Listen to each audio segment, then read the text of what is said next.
ఎవడబ్బ సొత్తు కాదురా టాలెంట్ అని సినిమా పాటున్నది గాని, టాలెంట్ ఉన్నోళ్ళను ఎంకరేజ్ చేసే బదులు వాళ్ళల్లో ఉన్న కళను బయటికి రాకుండా తొక్కి పెడుతుంటారు. హాగో అందుకే మన దేశానికి ఇంతవరకు యాక్టింగ్‌లో ఆస్కార్ అవార్డ్ రాలేదు. కానీ మట్టిలో మాణిక్యాలు, అందుబాటులో ఆణిముత్యాలు ఎన్నో ఉన్నా గుర్తిస్తలేరు. ఇగో చూడుండ్రి ఎసొంటి పెర్ఫార్మన్స్ ఇస్తున్నదో. నన్ను ఈ అవకాశం ఒక్కసారి ఇవ్వండి. యువతరం ముందుకొచ్చి నన్ను గెలిపియండి. నన్ను గెలిపిద్దాం అనుకుంటున్నా, పోయినసారి ఓడిపోయినా.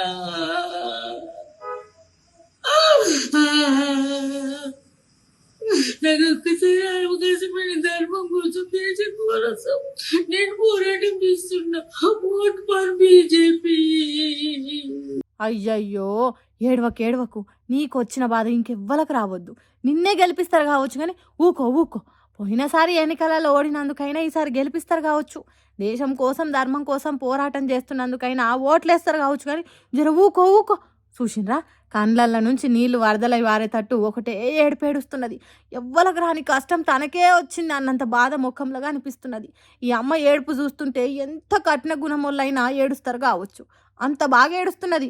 ఈ వీడియోని చూసి కొందరు ఓట్ల కోసం ఏడ్చినట్టు యాక్టింగ్ చేస్తున్నది అనుకుంటున్నారు కావచ్చు కానీ ఈ తల్లి బాధను అర్థం కాదు వాళ్ళకు. ఇంత మంచిగా ఏడుస్తుంటే ఎవ్వరికి ఏం అనుమానం అవసరం లేదు. ఏడ్చినట్టు యాక్షన్ చేస్తే పబ్లిక్ జాలిపడి ఓట్లేస్తారని ప్లాన్ వేసినావా అని కొంతమంది ఈ వీడియోని చూసి అంటున్నారు కావచ్చు. యాక్షన్ కింగులకే పాఠాలు చెప్పే టాలెంట్ ఉన్నట్టు ఆ ఏడుపు యాక్షన్ ఎందుకమ్మా అని అంటారు కావచ్చు. కండ్లకు నీళ్ళు వస్తలేవు, ముఖంలో బాధ తెలుస్తలేదని అంటారు కావచ్చు.